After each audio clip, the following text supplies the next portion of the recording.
Welcome back.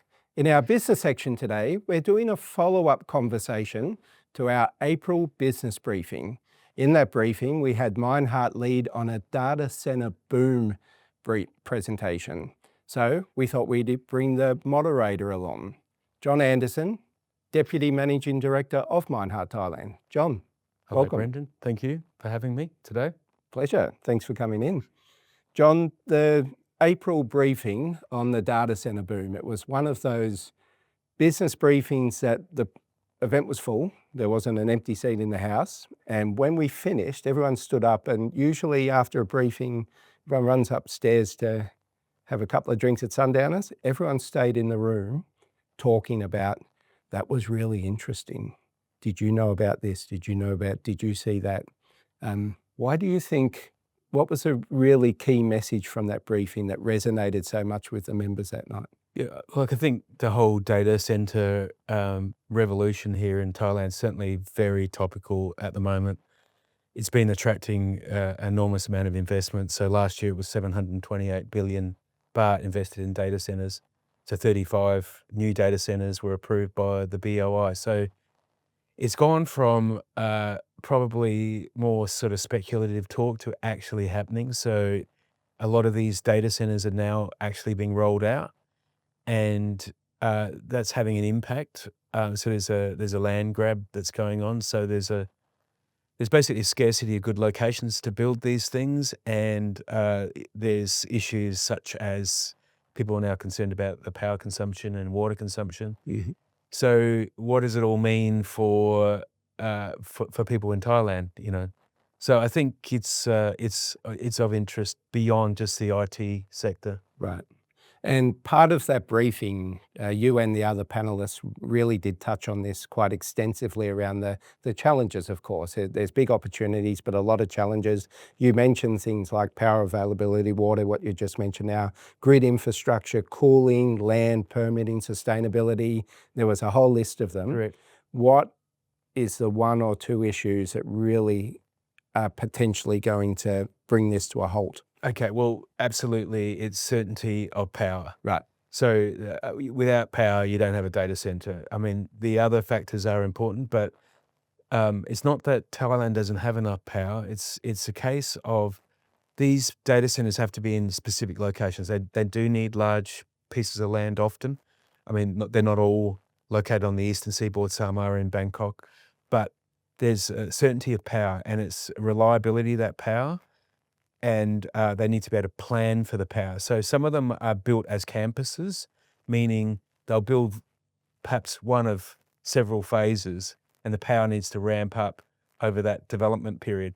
So when they start building, they need to know that there is going to be power available on day one of its operations. So that requires transmission infrastructure, it requires substations, it requires reliability of that power.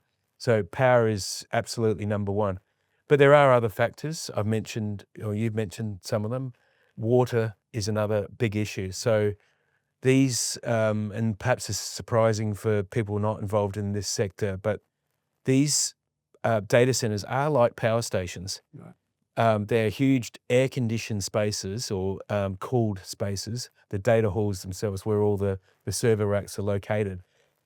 They have massive generators with diesel, diesel fuel storage. But the cooling is provided mostly in Thailand. It's water-cooled chillers. So they all use water in massive quantities of it, and so water, even though a lot of these plants we can recycle, there's still the demand on water is quite massive. So would that be around the management of the water as well then through the dams and?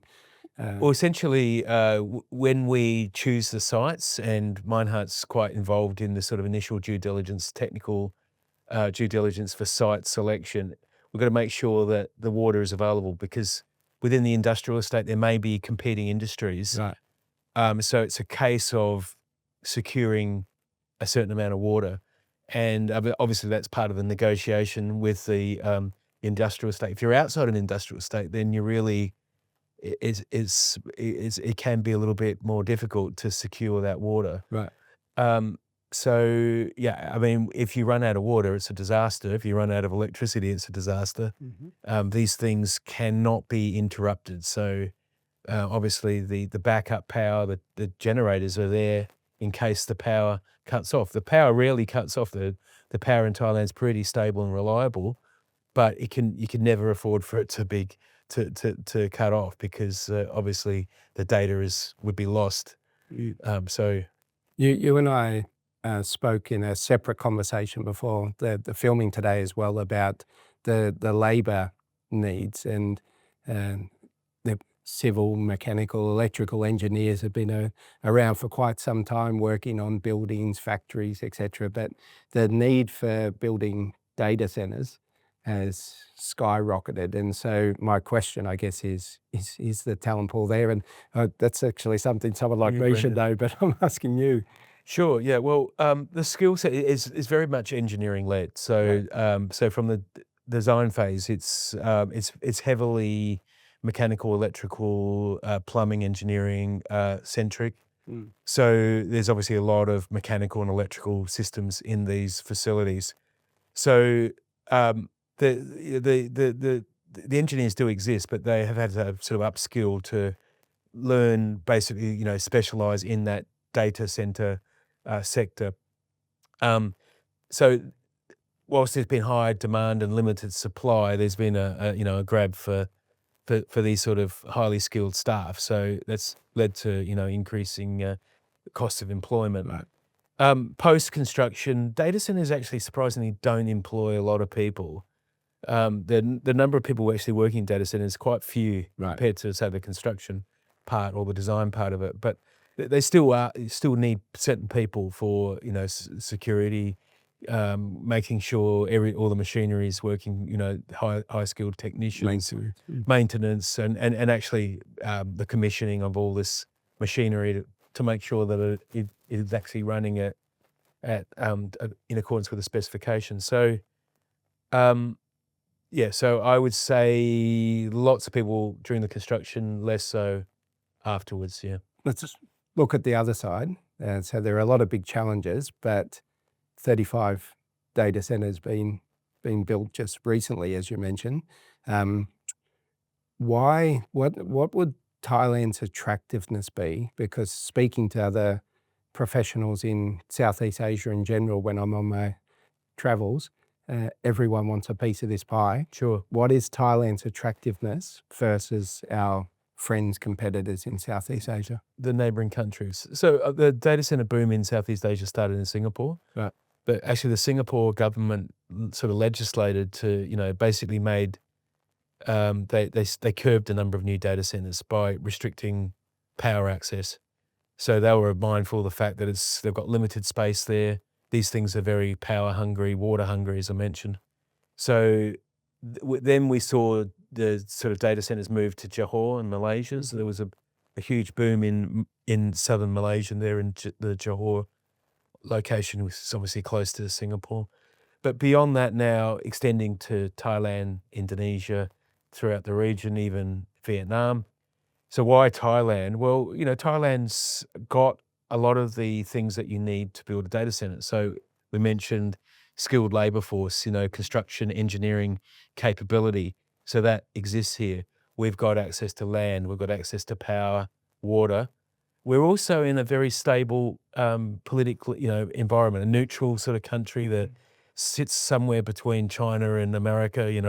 Isn't necessarily aligned to any great power. So the people who operate these data centers, whether it's a hyperscaler or whether it's someone building for co-location who is trying to attract an end user, Thailand's a rather attractive place because you're going to attract Chinese end users, the ByteDances, the TikToks of the world.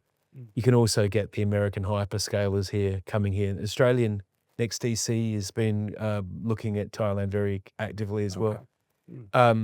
So I think altogether, that's a good combination. But the challenge is in delivery, right? So we've mentioned that it's all starting to happen now, but a few of these data centers actually are actually operating. A few of them are operating, Right. but obviously we need to see that they can operate reliably and without any problems. Running out of water, Right. power, no issues with the construction. So there's a great opportunity for Thailand, and it's really now about whether it can deliver on the promises of all the things it's made. So it all sounds very interesting, and I could see the attraction of Thailand for the region. But also you've outlined there are potential risks as well. So what do you think Thailand needs to do in the next, say, 3 to 5 years to really cement itself as a regional hub for data centers? And you're in this field, what role do you What think Minehart Minehart play, can yeah. play? Yep. Yeah, sure. So I had touched on it. So certainty of power. Mhm. So in terms of planning, rolling out that grid, how much we need to add extra capacity. Mhm. Developers need to know where that power will be, where it's going to be located, transmission line increasing that, substations, so all that power infrastructure.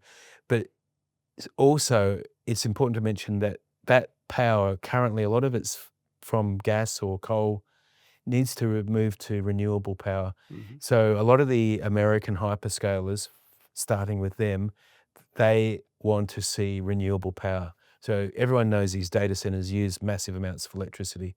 So rather than burning fossil fuels, they want to see a move to renewable power. So Thailand, again, needs to plan the rollout of renewable power. And we're seeing that in sort of wind farms and solar. So certainty in permitting. So the regulatory environment, we need certainty there. So data centers themselves are currently not classified as any type of specific building. Right. They fall between the cracks. They're actually classified usually as some sort of warehouse. So again, that sort of stuff probably needs to be cleaned up a Right. bit, and a bit more certainty around the planning, the permitting, the regulatory issues with data center planning. Are you seeing progress on that as well? Are you seeing Actually, those conversations for us happen? as a company, particularly with the DOEB, that's the Department of Energy. So basically, the people responsible if you want to build to store fuel. Right. So there's been a lot of sort of tweaking of the requirements in that area because they were really designed around storing fuel for petrol stations and other industrial applications, but not having, so a lot of within these data centers, so the pods, they're located, the generators, they actually had tanks underneath them, belly tanks. So the fuel is sort of scattered around the site. So Right. they've had to sort of change the regulations to match the requirements for these particular setups. So Mm. so we have seen development. I mean, the BOI is, they've been driving this investment growth, and the others have been, they realize how important it is for Thailand. It's Right. attracted, as I mentioned, massive amount of influx of foreign investment. Okay. Yeah. So The other area, which your area, Brendan, is obviously in terms of upskilling, right. the labour force. So I think they will continue to need, these data centers will continue to expand and develop as new technologies come along as well. They'll Right. probably have to be renovated. And so we need a pool of skilled professionals, technicians to be working in this sector. So probably more focus on that as well. Okay. That would be an interesting conversation to further with education providers across Sure. the country and our Yep. countrymen in Australia as Yep. well. To And to answer the second question you had was, so how can a company like Minehart benefit? So Minehart being a consulting engineering firm, we are across advisory, design, and then construction management, like project management of all sorts of buildings. But data centers are a very large part of our business now. So we start early. We are often our services are sought to help with the actual site selection. So we may look at a number of different locations together with some of the real estate people, the CBREs, the JLLs and Cushman, etc. but their expertise more in the land transaction stuff. Ours is in technical due diligence. So we mentioned quite a few of the things that we're looking for, power, but in addition to that, flood risk. You know, we don't want a site that floods. The geotechnics, what sort of foundation system are we going to have to use? So there's soil contamination. So we're now having to start to look at brownfield sites because some of these data centers are located in inner city areas and there's an existing building and sometimes the land is contaminated. So it needs to be decontaminated. So there's quite a lot of environmental testing that has to go on in advance before a site is finally selected. So we're certainly involved in that. And we are also then involved in the design. So for both the, from architectural, structural, civil, mechanical, electrical and plumbing engineering design, we're across all of that. We're often leading these projects, so we're project managing them.